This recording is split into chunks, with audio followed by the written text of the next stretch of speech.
I don't know about a favorite repair story, but I got a pretty fucked up story.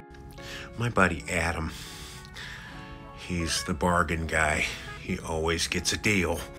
Well, he was about 15 and he didn't have his license yet. And he found a deal. It was a Wagoneer, 1977. And it had a fucking small block in it. Couldn't tell you the motor, some AMC, and it was a gnarly V8. It was painted tombstone gray. Unfortunate color, in fact. When we started out, I needed gas, and we figured out that the throttle spring was a little jacked on this thing, and you had to use a speaker wire to adjust it if you occasionally got too much gas going into the carburetor. That being said, the brakes had been done, but hadn't been fully bled yet, so there was a little air in the lines. A lot of air in the lines. Knowing all this, Adam told me, now don't get wild with the throttle. And me being a smartass, and we just filled up at H&I store, I gunned it leaving the fucking station. And I took off right out onto the road and immediately hit 55 miles an hour. The Jeep had a short in it, so every single time I would touch the column, the lights would go out. And I'd be going in the dark at high speeds, and I'm trying to hit the speaker wire to get this thing to idle down while pushing on the brakes. They're going to the floor. I've got about 4 inches of the seat pinched between my ass cheeks. I'm holding on so tight. And I make it to the bottom of Rose Valley Road, and I mean, I just make the stop sign like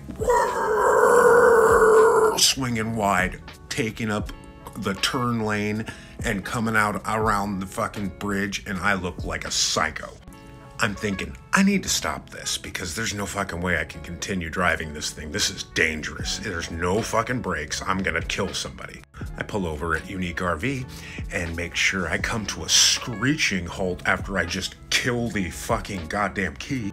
It makes hideous sounds as it comes to a stop. Adam pulls up and he's like, what's wrong? Come on, let's go. We gotta keep going. I explain to him everything that's wrong, and he jumps in it, and the fucking transmission linkage isn't 100% either.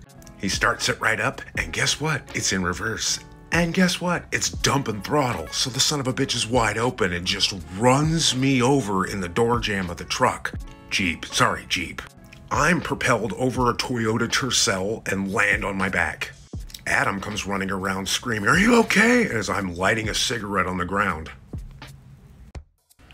So this one time, my buddy of mine, he sold me some really bunk acid, or I thought that's what it was. Well, he told me that was what it was. He was like, this has been in my car in the aluminum foil for a long time, so I don't even know if it'll work. He's like, I'd just double up on it. If you normally would take 3, take 6. So I took 9. I thought it was bunk, so I figured, whatever, fuck it, I'll just take 9. Gobbled it down with a fucking half-gallon of orange juice.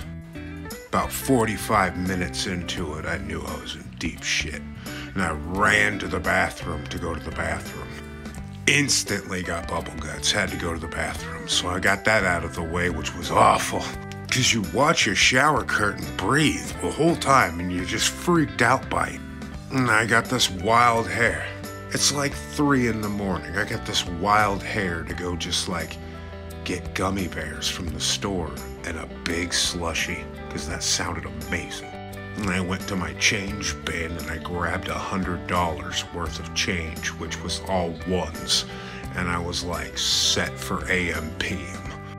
9 hits of acid, I gotta walk 5 blocks. It's not crazy unheard of, but on 9 hits of acid, it's an adventure. And I'm really big at this moment. At least I didn't drive. I thought that was the smarter decision. But I walked, and it was kind of this hot summer night, and I walked with my buddy all the way to the store. He was just geeked out of his mind on the same shit. We both fucked up and ate way too much of this. We were only about an hour and a half in at this point, and it was only getting progressively worse. I assume it took an eternity, I don't remember, but it felt like hours. Like the Lord of the Rings, walking all the way from my house to the fucking AM/PM. We go inside like fucking shark-eyed out. Just doll eyes. You know, like a doll's eyes. That thing where the cashier's looking at you going, Jesus Christ, I'm glad they didn't drive here. I dropped $74 on gummy bears and fucking slushies. And I mean, it's like a backpack full of shit.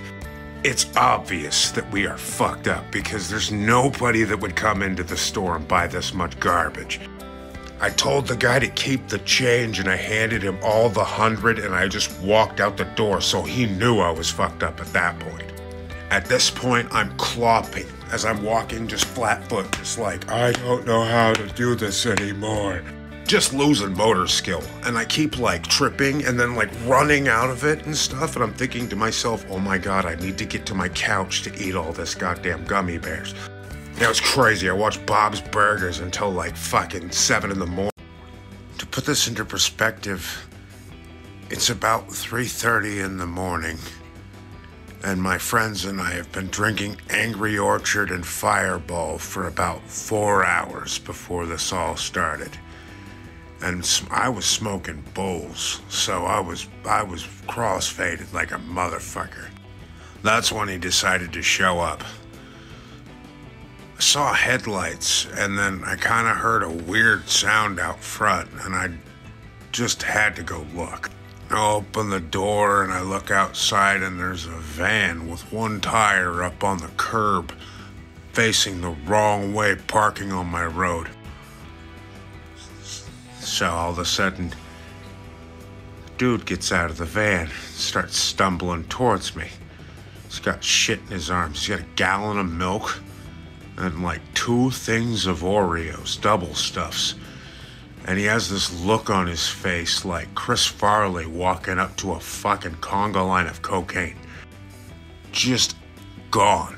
His eyes are just gone. I remember that. I remember looking at him and thinking, wow, I know this guy is fucked off though. He just like sweaty stumbles inside and like sits down on the couch and he's like, I need to eat these. My friends were all terrified because he looks so fucked up and I'm like, what's up, buddy? What you been out doing? He looks up at me like with Oreos all over his fucking teeth, just drinking from the gallon of milk like to swallow it down, and says he took 39 hits of acid and he's been out looking for Oreos and milk for about 6 hours. Now my friends are really nervous. They're all scrunched up on the couch just looking over at him, and he's profusely pouring sweat and just like staring off at the texture on my ceiling and just like giggling like a little child. I know this man's kids, so I message his kids and I say, hey, come get your dad. We spent about 2.5 hours held almost hostage in my living room by a guy that was puddled on so much acid I thought he was gonna fucking murder me. I was just thankful I had people there to back me up so I didn't have to fight this guy on fucking so much acid. Thankfully I didn't have to, and his kids showed up and they fucking corralled him outside like a Brahma bull and put him in a car where he laid in there like face first into the floor. They parked his van off the curb and left, and I was just so goddamn grateful. Normally I would agree with you, and I absolutely would, because nobody's usually aggressive on acid. But let me paint a picture for you. This guy's about 320 pounds and about 6'5".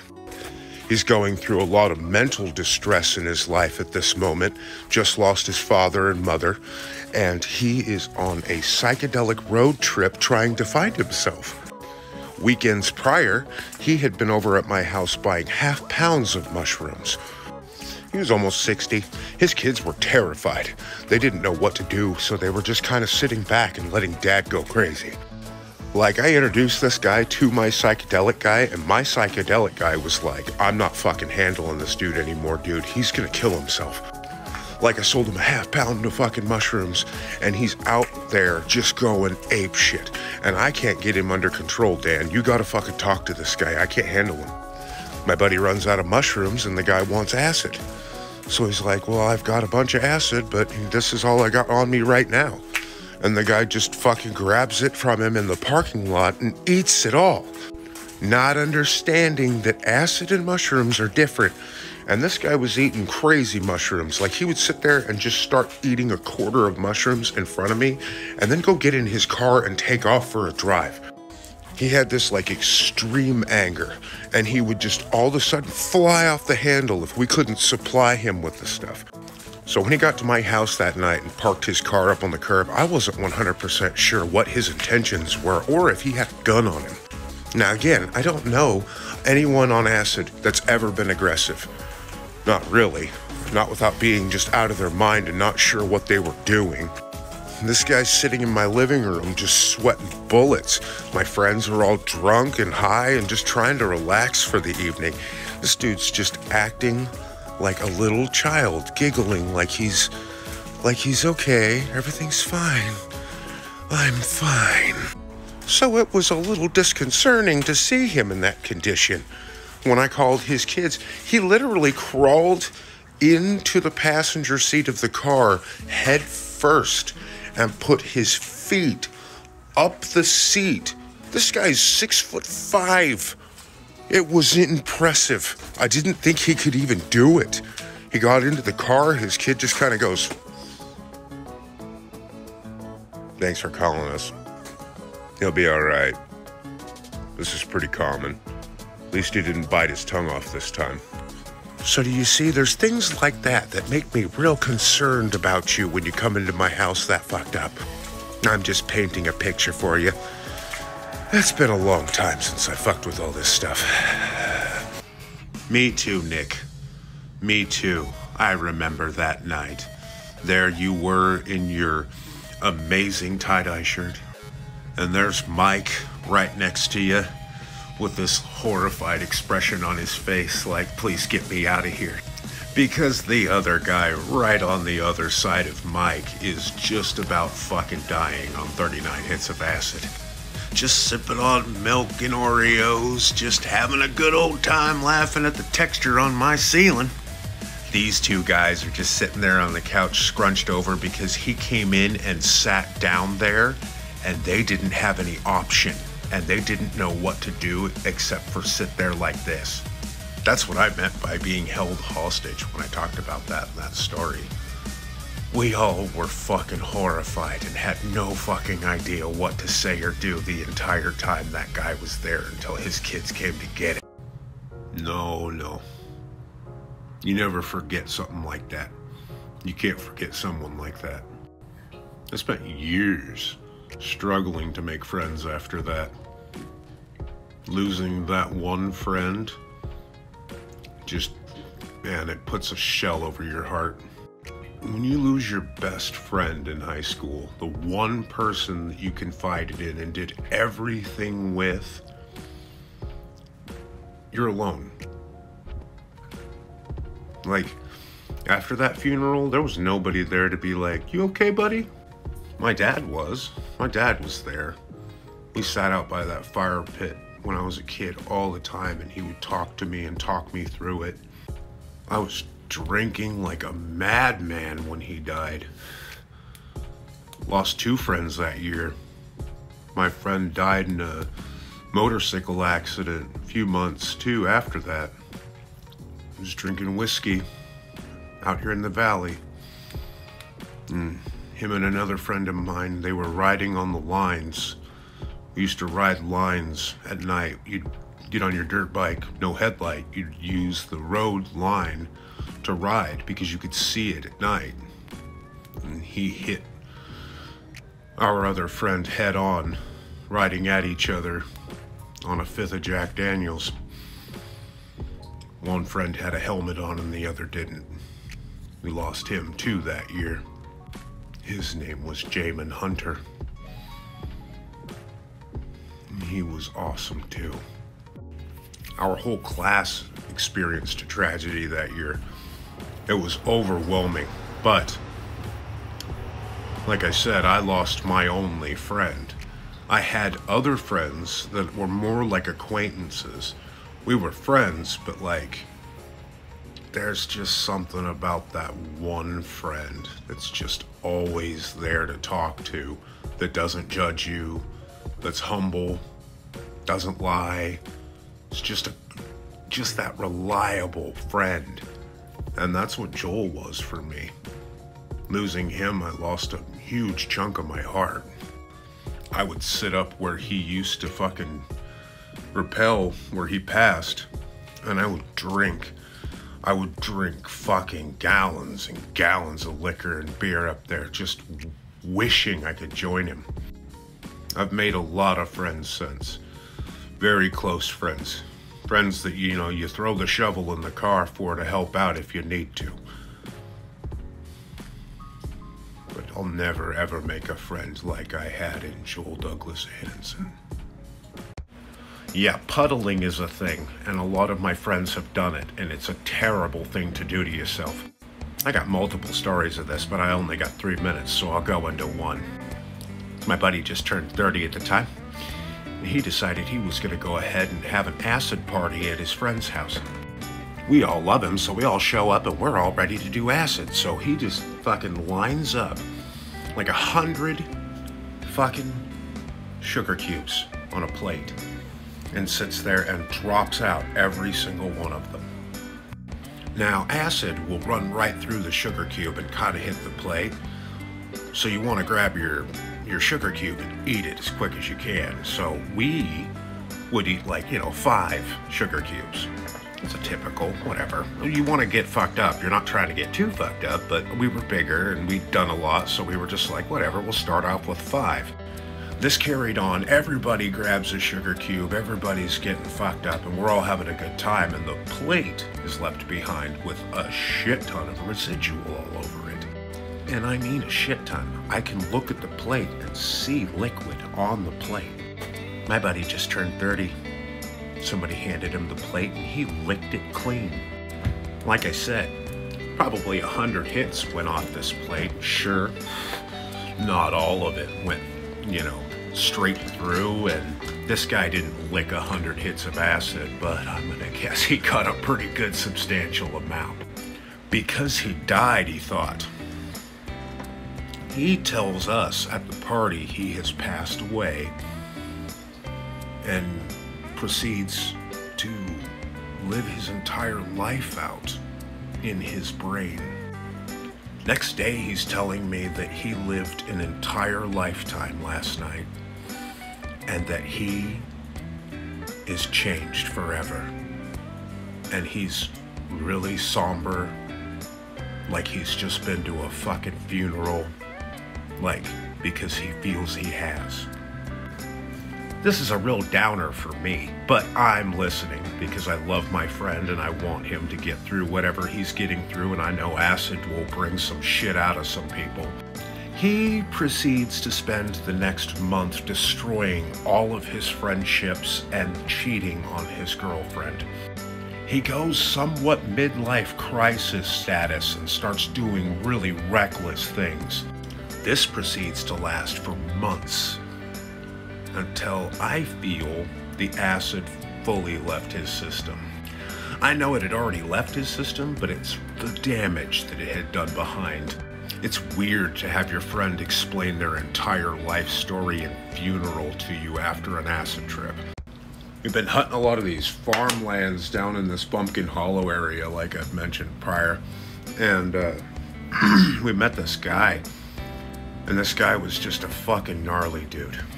Like, he had a lot of fucking kills. He was definitely a poacher. He was one of those people that was like, well, if you didn't get a doe today, then you didn't do anything. We roll up on his property, and we were gonna go hunt that morning, and he had this fenced-in area in front of his property that was really curious. Fucker had 2 bull mastiffs, 200-pound dogs, 2 of them. He used a man's belt for their collar. These 2 dogs were very, very aggressive, and he would let them out to roam his property that was all fenced in so that you didn't come onto his property.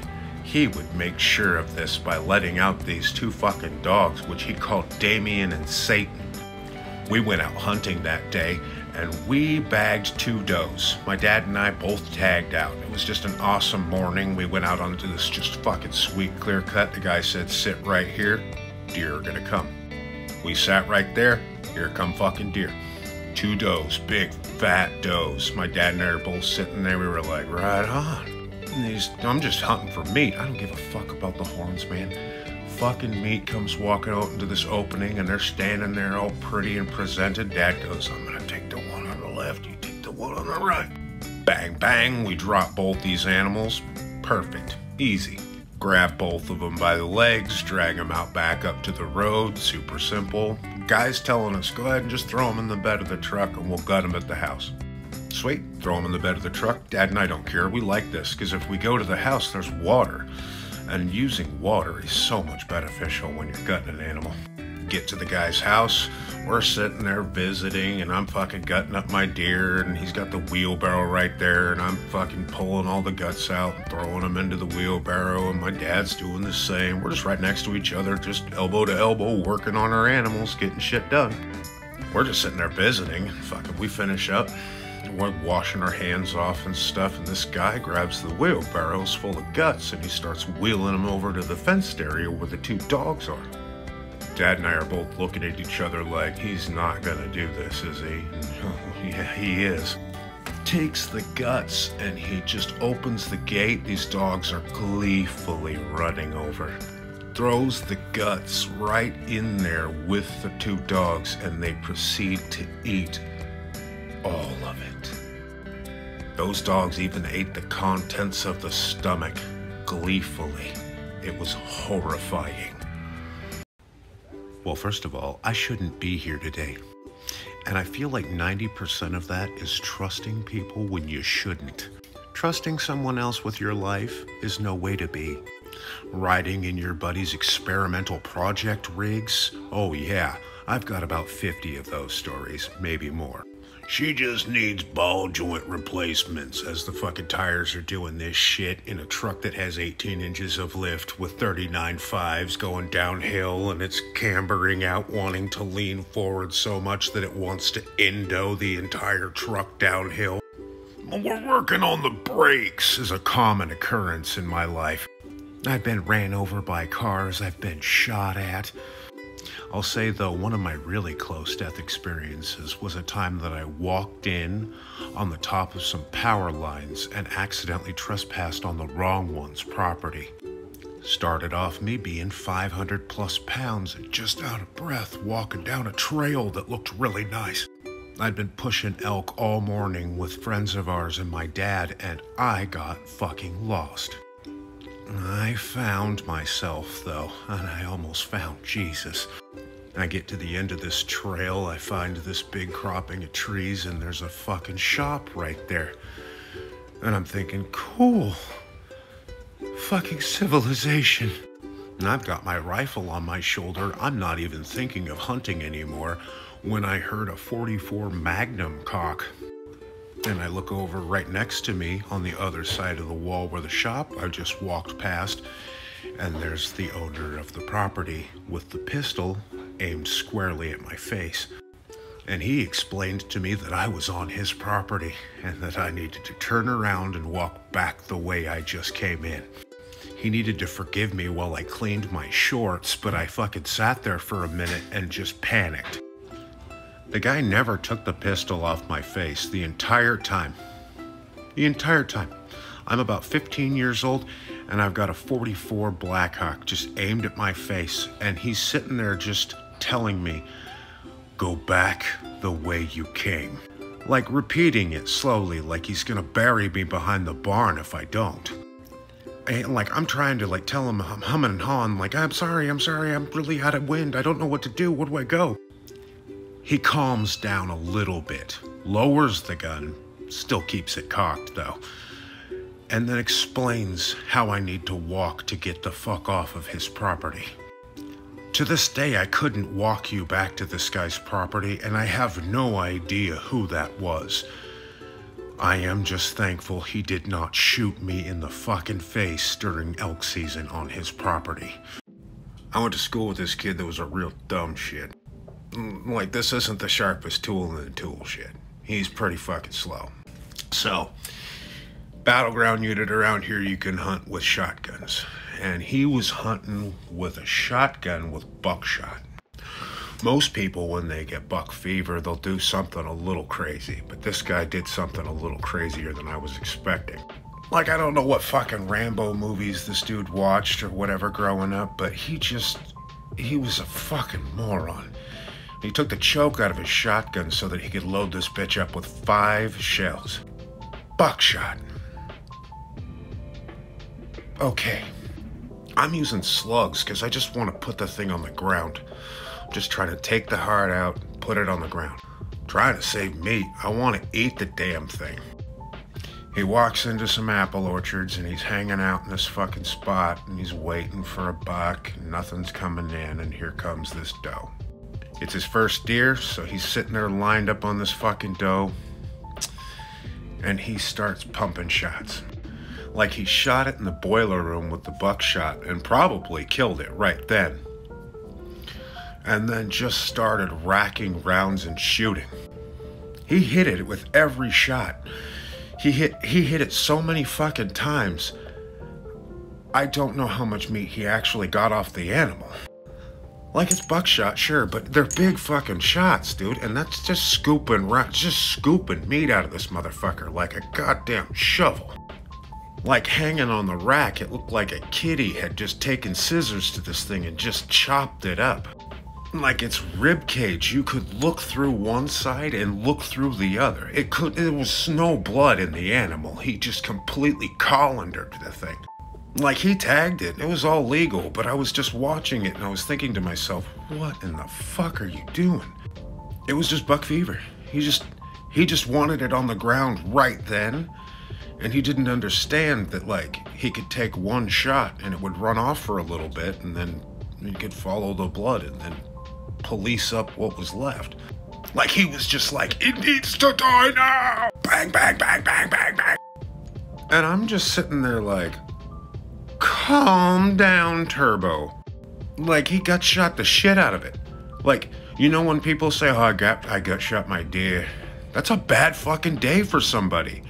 This dude purposefully shot the guts out of this thing 3 times with buckshot. I've seen what buckshot does to a pumpkin. You don't want to see what it does to the inside of a fucking blacktail. Like, he tenderized that doe in the fucking middle of an apple orchard that morning. I've had a lot of ATVs. I've wadded up a lot of ATVs, I should say. I mean, they all ran when I sold them. At least I could say that. Like, they all functioned and did fine things. My Bayou, though, looked like it had been through hell. I endoed that. I front flipped it, I should say. And I lost control going on a logging road and pitched it off the cliff, basically. I broke a rib on that one. That really hurt. Yeah, and I tipped over my foreman. Bruised a rib with that one. Same rib, in fact. That fucking sucked, too.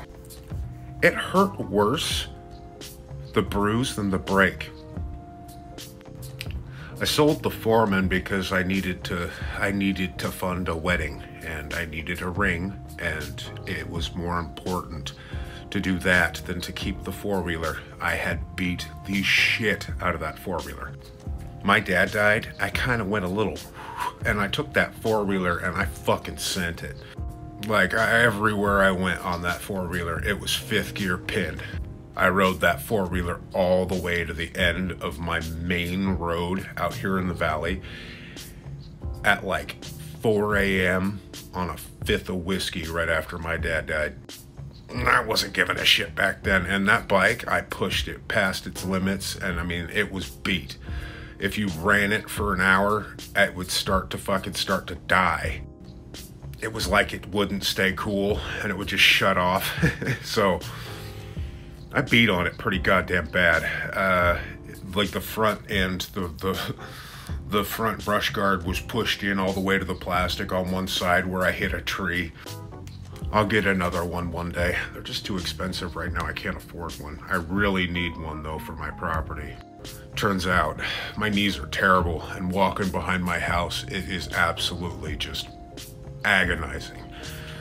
It's like really out of, the surface is really misshapen and fucked up. So there's a lot of dips and valleys, and you could be just walking along and throw your knee right out walking into one of these little valleys. And I do. So I try to be really mindful of every place I step behind my house. Having the quad, you could kind of just ride over all that country and it wasn't so bad. And it was a lot easier to load firewood and do things around my property. Someday I'll get another one. I'm just not in a position to afford one right now. It really sucks though, because I got firewood in the back that I need to pull up and I'm gonna have to do it all by hand. I just go at my pace and I go as slow as I humanly possibly can just to make sure I don't hurt myself. I'm all alone back there, I don't have any help. So one time I went over to my buddy's house and I had an 18 pack of 16-ounce pounder bush lattes. And the plan was to sit and watch Arrested Development and just drink these. Well, I achieved partially. Arrested Development hadn't quite wrapped up yet, but I drank all the beer. And my buddy, he was like, "You're drunk enough. We shouldn't drive anywhere to go get more." And I was just like, "I only need 6-pack. I'll be all right. Just need a 16-ounce or, I'm gonna go get a 6-pack of 16-ouncers. Jump in my pickup. I'm probably like 23. Yeah. So this was 15 years ago. I drive all the way to Winco because they had cheap beer. And I get to Winco, just stumble in drunk as fuck. Walk all the way through Winco and get a 6-pack of 16-ounce bush lattes. Get to the fucking register, pay for them, get outside to my truck, crack one because I was always a fan of a road beer. I drive out the entrance and I realize that, oh fuck, there's an island. I'm so fucking drunk, dude. I don't want to drive down 15th and turn around and drive back up 15th. I'm just gonna run over the island. So I just fucking mob it. I just go right over the island and head out onto 15th and I'm on my way. And I turn up onto Tenet Way and I get all the way up Tenet Way and I'm about to where the Dyke Road exit is, and that's when I got pulled over. Guy came up alongside me. I hand my beard over to my buddy and I'm like, "Hide this. If we get caught, I'll take credit for it, but whatever." And I light a cigarette. Cop walks up. He's like, "Did you run over the curb when you left Winco?" "Not me, officer. Not me at all. No, we're just leaving. We were heading home. I nicked the curb leaving the parking lot. I didn't mean to." "Why don't you step out of the vehicle?" "The fuck, I'm going to jail." I step out of the vehicle. He's like, "I want you to follow this pin." And I'm thinking, fuck, all right, cool. So he holds a pin up in front of my face and does the whole, thing going back and forth with the pin and shit.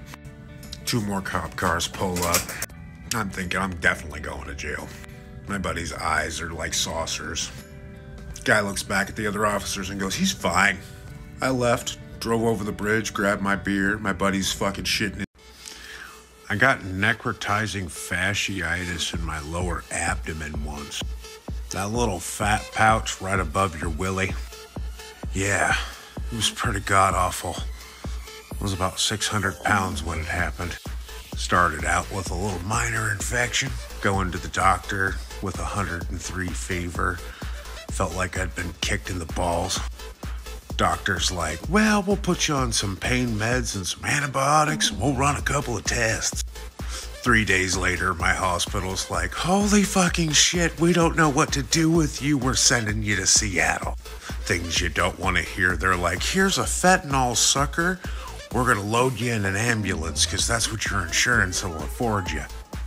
3 hours later in an ambulance in agony all the way to fucking Harbor View as I get unloaded into the ER and loaded onto a steel table. and left there for 2.5 hours. Typical. Got my first prostate exam that day. Spent 2 days not able to drink water because they kept telling me surgery's coming. Then they gave me surgery and they removed about 8 pounds of tissue from my lower abdomen, saving my penis.